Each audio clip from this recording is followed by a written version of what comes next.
Não tinha luz, a geladeira não funciona mais nem o ventilador. Então a gente ficou perto do vão da escada porque é mais fresco.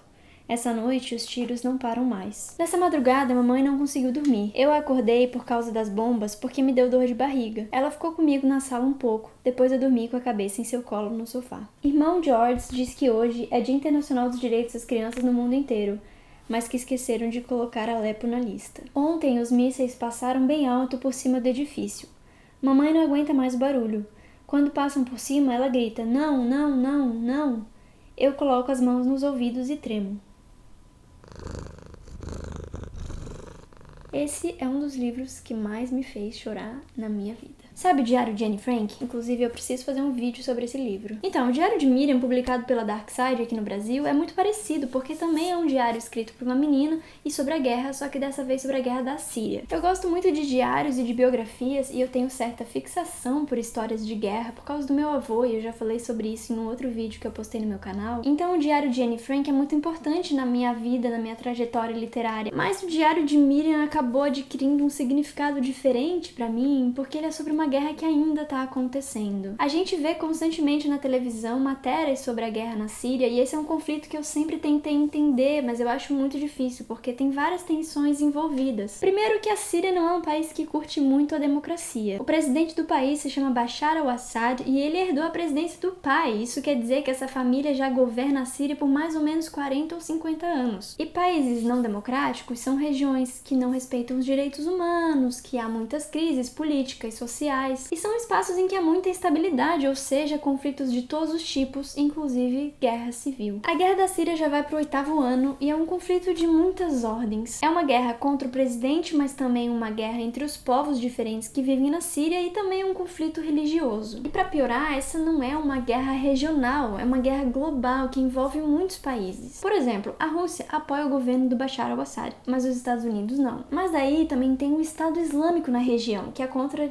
todo mundo, inclusive o presidente. Então, nessa guerra, os Estados Unidos e o Estado Islâmico são contra o presidente, mas os Estados Unidos e o Estado Islâmico também brigam entre si. Ou seja, é bem difícil de entender o mundo. E não é o meu objetivo nesse vídeo explicar o conflito na Síria, assim como também não é o objetivo do Diário de Miriam. Ler esse livro não te faz entender quais são as razões religiosas, políticas, sociais que explicam a guerra na Síria, até porque crianças não entendem a guerra. E é incrível pensar justamente a partir do ponto de vista de uma criança, porque faz a gente refletir como a guerra na verdade não faz absolutamente nenhum sentido e não tem nenhuma explicação justificável. A Miriam começa a escrever o diário em 2011, quando ela tinha só 6 anos, e é quando começam as manifestações contra o Bashar al-Assad. E de 2011 a 2017, a gente consegue perceber como a guerra se intensificou e como a percepção da Miriam sobre os fatos se modifica, porque ela vai ficando mais velha com o tempo. Eu já li livros e vi filmes sobre guerras a partir da perspectiva de uma criança, e por mais que nessas narrativas a gente não consiga compreender muito bem o contexto social e político desses conflitos, a gente consegue perceber com mais facilidade como a guerra é uma coisa insana. A estimativa, por exemplo, é de que na Síria já morreram quase 500 mil de pessoas. É o número de habitantes que tem na minha cidade. Tem inclusive 2 imagens que ficaram muito famosas sobre a guerra na Síria que você provavelmente já deve ter visto em algum lugar. Uma dessas imagens é aquele vídeo de uma criança com mais ou menos 5 anos que é resgatada de um bombardeio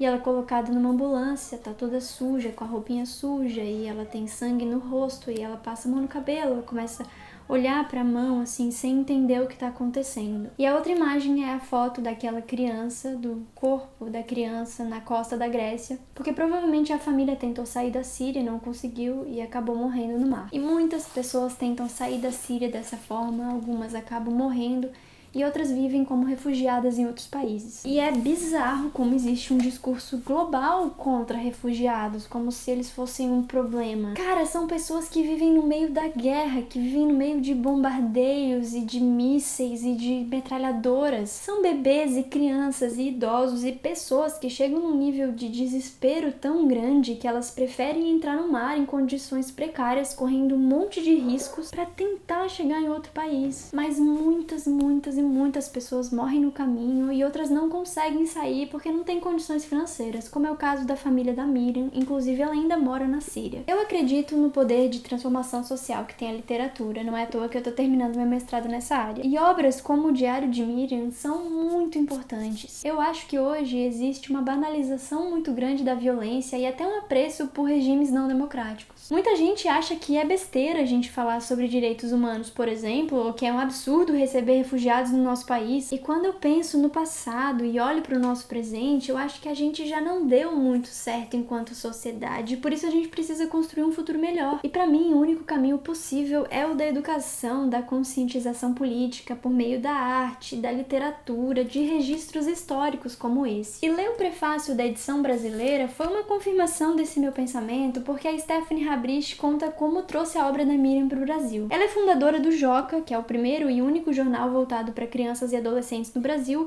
e um dia ela citou a história da Miriam e disse que o diário ia ser publicado na França. E depois disso ela recebeu mais de 200 cartas de crianças pedindo para que o livro fosse traduzido no Brasil, e aí ela falou que essa virou a missão de vida dela naquele momento, até que ela encontrou a Darkside, que publicou a obra no Brasil. Acredito que a leitura e o conhecimento de mundo são simplesmente fundamentais e primordiais para o desenvolvimento do indivíduo. Tenho plena convicção de que ferramentas como o Joca, assim como os diários de Anne Frank e Miriam, têm o poder de transformar toda uma geração, tornando crianças e jovens do século XXI cidadãos críticos e ativos, que lutam por seus direitos, que cumprem seus deveres e que possuem as ferramentas necessárias para construir um futuro melhor para o nosso país. Apenas assim teremos líderes responsáveis e arquitetos de uma nova geração engajada e transformadora.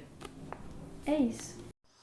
Olá, meu nome é Helena Beatriz Félix da Silva. Queria muito que o Joca pedisse para alguma editora para traduzir o livro O Diário de Miriam. Os alunos do 4º ano D montaram esse abaixo-assinado para pedir ao jornal Joca a tradução do livro escrito pela menina Miriam contando sua experiência durante a guerra na Síria. Eu não tenho a mínima condição. Dá uma renovada na nossa esperança de construir um mundo melhor, né? Então a gente se vê no próximo vídeo. Abracinho em você, beijo, tchau!